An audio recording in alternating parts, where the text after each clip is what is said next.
CBSE words में आपका स्वागत है। तो हम पढ़ रहे थे क्लास 10 साइंस का सेकंड चैप्टर जिसका नाम है एसिड्स बेसेस एंड सॉल्ट्स, और इस चैप्टर में ये हमारा पार्ट 5 वाली वीडियो रहेगी। तो हमारा जो chemical properties of acids and bases वाला टॉपिक चल रहा था उसी को हम कंटिन्यू करेंगे। ठीक है, कुछ प्रॉपर्टीज़ हमने देख ली थी, आज एक और प्रॉपर्टी हम सीखेंगे। तो आज का हमारा टॉपिक है how do acids and bases react with each other, यानी एसिड और बेस आपस में किस तरह से रिएक्ट करते हैं, एक दूसरे के साथ जब रिएक्ट करेंगे तो क्या होगा, यानी एसिड प्लस बेस क्या बनेगा, ये हम देखेंगे।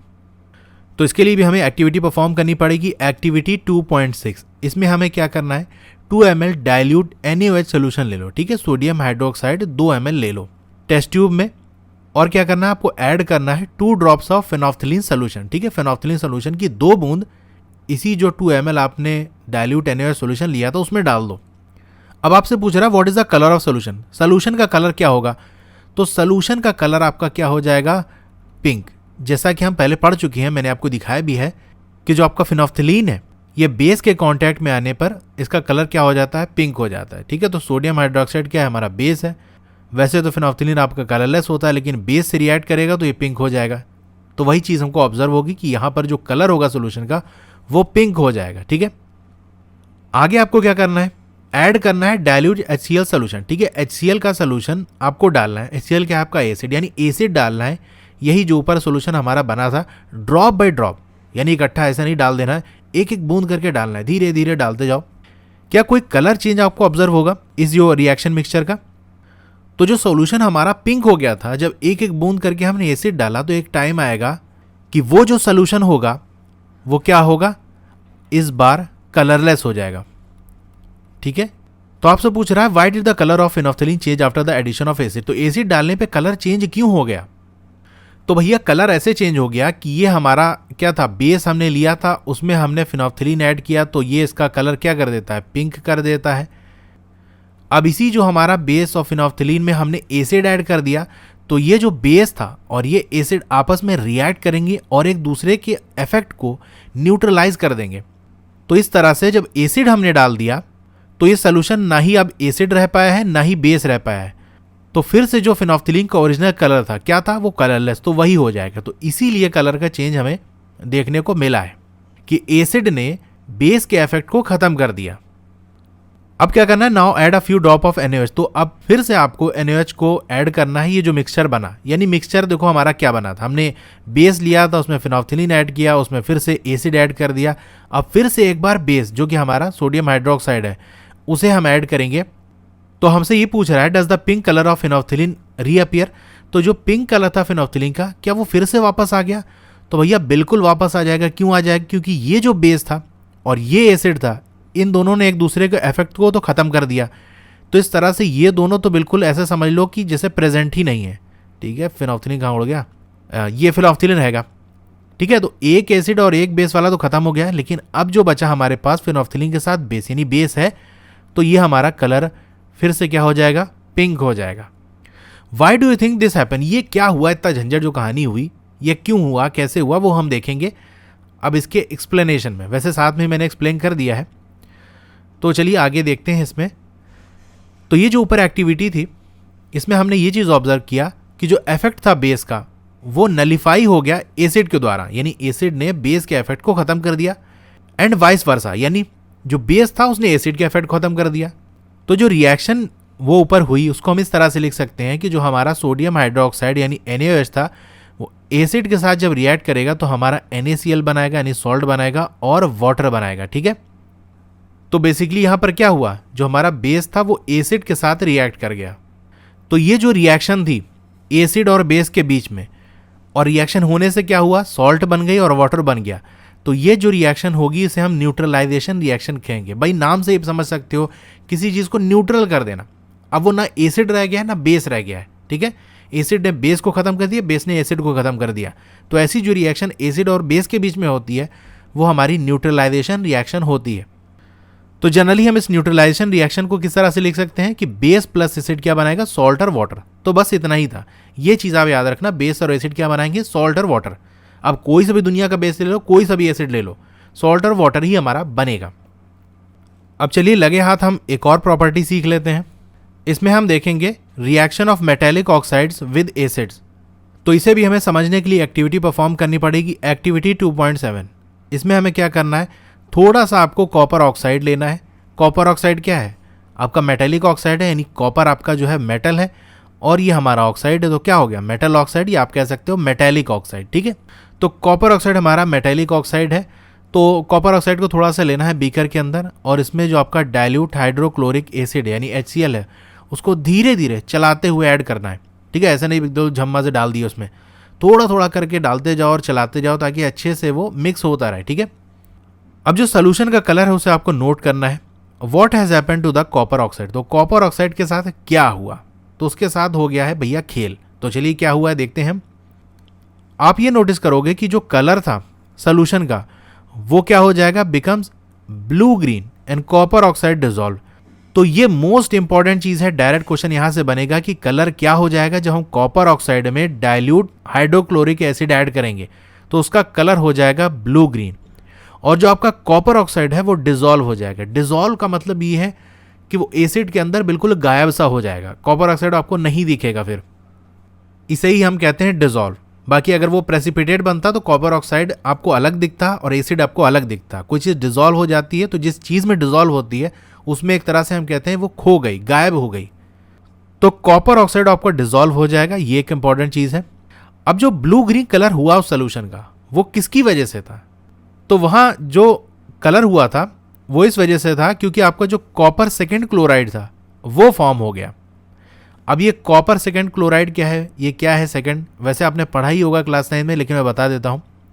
जैसे आपका कॉपर होता है ना, बहुत से ऐसे मेटल होते हैं जो एक से ज़्यादा वैलेंसी शो करते हैं। ठीक है, वैलेंसी के बारे में पढ़ा होगा। जैसे आपका कॉपर है तो इस पर अगर 2 चार्ज है तो आपका ये कॉपर सेकेंड होगा। ये जो सेकेंड है इसका मतलब इसकी वैलेंसी जो है वो 2 है। एक और होता है आपका कॉपर ऐसे प्लस चार्ज लगा होता है, इसे हम क्या लिखते हैं, कॉपर फर्स्ट। जो भी ऑक्साइड क्लोराइड जो भी हो आगे लगा सकते हैं। ठीक है, कॉपर फर्स्ट, तो फर्स्ट का मतलब इसकी वैलेंसी 1 है, तो कॉपर सेकेंड क्लोराइड बनेगा, यानी कॉपर अपने 2 इलेक्ट्रॉन लूज करेगा इस रिएक्शन में।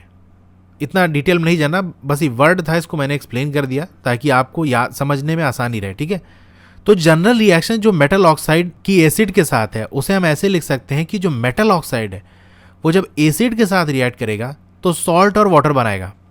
सेम बिल्कुल ऊपर वाला रिएक्शन, एसिड और बेस मिलते हैं तो भी सॉल्ट और वाटर बनता है, मेटल ऑक्साइड और एसिड मिलते हैं तो भी सॉल्ट और वाटर बनता है। तो भैया इससे एक बात तो हमारे दिमाग में ये ठनक सकती है कि दोनों सेम है, इसका मतलब मेटल ऑक्साइड कहीं ऐसा तो नहीं कि इसका बेसिक नेचर हो।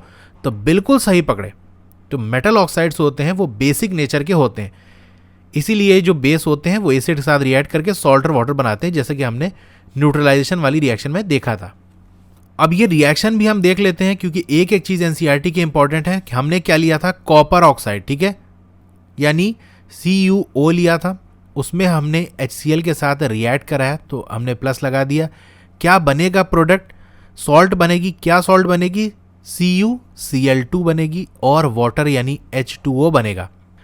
बैलेंस करने के लिए देखो कॉपर सेम है, क्लोरीन यहाँ 2 और यहाँ 1 है, तो मतलब हम यहाँ 2 लगा देंगे, हाइड्रोजन हमारा 2 हो जाएगा, ये 2 अब बैलेंस हो गया। ठीक है, तो ये रिएक्शन है, ये रिएक्शन भी इंपॉर्टेंट है। वैसे आपके बुक में दी नहीं हुई लेकिन आपको एक्टिविटी में दिया है, तो रिएक्शन तो याद ही रखनी है कि हमारा क्या बनेगा। तो याद रखना ये जो चीज़ है वो क्या है, आपका कॉपर सेकेंड क्लोराइड जो आपका यहाँ पर लिखा हुआ है। ठीक है, तो यहाँ कह रहा है आपको लिखना है और बैलेंस करना है इक्वेशन, तो हमने लिख दिया, बैलेंस भी कर दिया। ठीक है, जो रिएक्शन थी, तो देखो यही बात यहाँ पर लिखी हुई है कि जो मेटल ऑक्साइड है वो एसिड के साथ रिएक्ट करके सॉल्ट और वाटर बनाता है, बिल्कुल उसी तरह से जैसा कि एक बेस एसिड के साथ रिएक्ट करता है तो वो भी सॉल्ट और वाटर बनाता है। तो इससे हम ये कह सकते हैं कि जो मेटल ऑक्साइड है वो आपके बेसिक ऑक्साइड्स ही हैं। ठीक है, उनका नेचर बेसिक ही है, तभी वो एसिड के साथ मिलकर सॉल्ट और वाटर बना रहे हैं। एक और यहाँ टॉपिक रह जाता है, एक और प्रॉपर्टी, इसको भी लगे हाथ देख ही लेते हैं। 2.1.6 reaction of non metallic oxide with base. ठीक है, यानी अब ऑक्साइड किसकी लेना है, हमको नॉन मेटल के ऑक्साइड लेना है, उनका रिएक्शन है बेस के साथ क्या होगा। मेटल ऑक्साइड का हमने एसिड के साथ देख लिया, नॉन मेटल का बेस के साथ देखते हैं। तो जो हमारी रिएक्शन थी कार्बन डाइऑक्साइड और कैल्शियम हाइड्रोक्साइड की, लाइम वाटर जिसे हम कहते हैं, जो एक्टिविटी 2.5 हमने देखी थी। ठीक है, हमने लिया था ना कि कार्बन डाइऑक्साइड गैस को लाइम वाटर से पास करा रहे थे, वही वाली रिएक्शन की बात हो रही है। तो जो आपका कैल्शियम हाइड्रोक्साइड है वो क्या है, बेस है, भाई जैसे कि मैंने स्टार्टिंग बताया था कि आपका CaOH होल ट्वाइस है, तो जहाँ पर भी OH दिखेगा वो जनरली आपका बेस ही होगा, ठीक है। तो आपका कैल्शियम हाइड्रोक्साइड क्या है, बेस है। ये क्या करेगा, ये रिएक्ट करेगा कार्बन डाइऑक्साइड के साथ, तो क्या बनाएगा, सॉल्ट और वाटर बनाएगा। अब देखो ये रिएक्शन बिल्कुल उसी तरह से है जैसा कि रिएक्शन होती है एसिड और बेस और एसिड के बीच में। तो हम यहाँ से ये कंक्लूड कर सकते हैं, इस नतीजे पर पहुँच सकते हैं कि जो आपके नॉन मेटेलिक ऑक्साइड है वो एसिडिक नेचर में होते हैं। तो क्या बात हो रही है यहाँ पर, थोड़ा सा हम देखते हैं। तो हमने एक नॉन मेटल ले लिया, कौन सा नॉन मेटल है, कार्बन। कार्बन क्या है, एक नॉन मेटल है, ठीक है, हमने कार्बन लिख दिया। ऑक्साइड मतलब हमको ऑक्सीजन लगाना पड़ेगा। अब फॉर्मूला कैसे बनता है 9th में सीखा होगा, वैसे मैंने वीडियो बनाई है, आप उस वीडियो से देख सकते हो, मैं लिंक शेयर कर दूंगा इसको चाहिए होगा, ठीक है। तो हमारा CO2 बनेगा। तो ये जो हमारा CO2 है वो क्या है, नॉन मेटल ऑक्साइड, ठीक है। तो ये कह रहा है नॉन मेटल ऑक्साइड जब किसी बेस के साथ रिएक्ट करेगा, और यहां पर हमने बेस क्या लिया हुआ है, चलिए बेस की जगह हम बेस लिख ही देते हैं। वो बेस क्या है हमारा, calcium hydroxide, CaOH whole twice. तो प्रोडक्ट क्या बनेगा, सॉल्ट बनेगी। और वो सॉल्ट कौन सी होगी, कैल्शियम कार्बोनेट CaCO3 और साथ ही साथ वाटर। तो सॉल्ट और वाटर बनना है। तो ये था हमारा बेस और बना हमारा ये सॉल्ट और वाटर। तो इसका मतलब ये जो है वो क्या होगा, एसिड होगा। तो यही बात यहां लिखी है, जो आपके नॉन मेटेलिक ऑक्साइड होते हैं वो एसिडिक नेचर के होते हैं, ठीक है। तो यहां अगर हमारी ये केमिकल प्रॉपर्टीज एसिड और बेसिस की कंप्लीट हो गई, ठीक है, सारी चीज़ें हमने डिटेल में एक एक चीज़ देख ली, बिल्कुल बाल की खाल निकाल के। अब इससे बाहर से जो चीज़ें भी कुछ अगर बनेंगी तो वो हम क्वेश्चन वाली सीरीज़ में देख लेंगे, उसमें हम प्रीवियस ईयर देख लेंगे, एग्जाम्पलर देख लेंगे। तो शायद ही कोई क्वेश्चन आपके बाहर से होंगे, यानी कोई शायद ही क्वेश्चन ऐसा बचेगा जो आप एग्जाम दोगे तो पेपर में आपको बाहर का दिखेगा, ठीक है। वो सारी चीज़ें आपको आ रही होंगी। तो यहाँ पर हमारी वीडियो एंड होती है। आपको वीडियो कैसी लगी कमेंट करके ज़रूर बताइए, अच्छी लगी हो तो लाइक ज़रूर करिए, और अगर आप चैनल पर नए हैं या अभी तक आपने सब्सक्राइब नहीं किया है तो सब्सक्राइब ज़रूर कर लीजिए। नीचे आपको रेड कलर से सब्सक्राइब लिखा होगा, उस पर क्लिक करके बगल में एक बेल का आइकन होगा, उस पर क्लिक करके फिर ऑल का ऑप्शन आएगा, उस पर क्लिक कर देंगे। तो जब भी नई वीडियो जैसे ही अपलोड होगी तुरंत आपको मैसेज आ जाएगा। वैसे आप मेरे टेलीग्राम ग्रुप पे ज्वाइन हो सकते हो, वहाँ मैं लिंक शेयर कर देता हूँ। फेसबुक पेज है, उसे भी आप लाइक कर सकते हो। बाकी सारी वीडियो आपको प्लेलिस्ट में बिल्कुल ऑर्डर वे में मिल जाएगी, ठीक है। प्लेलिस्ट ओपन करोगे तो सब मिल जाएगी। तो केमिस्ट्री की अलग, फिजिक्स की अलग, बायो की अलग, और साइंस की मैंने बना दी, उसमें सारे ही मिलाकर वीडियो है। इसी तरह और सब्जेक्ट की वीडियो भी आपको मिल जाएगी। वो सारी वीडियो आपको जो प्लेलिस्ट है उसका लिंक जो है डिस्क्रिप्शन में आपको मिल जाएगा। अगर आपको ढूंढने में प्रॉब्लम है तो मुझे कमेंट करना, मैं लिंक शेयर कर दूंगा। वैसे पिछली वीडियोज़ में मैंने बताई है, तो वहाँ से भी आप देख सकते हो। Okay, thank you.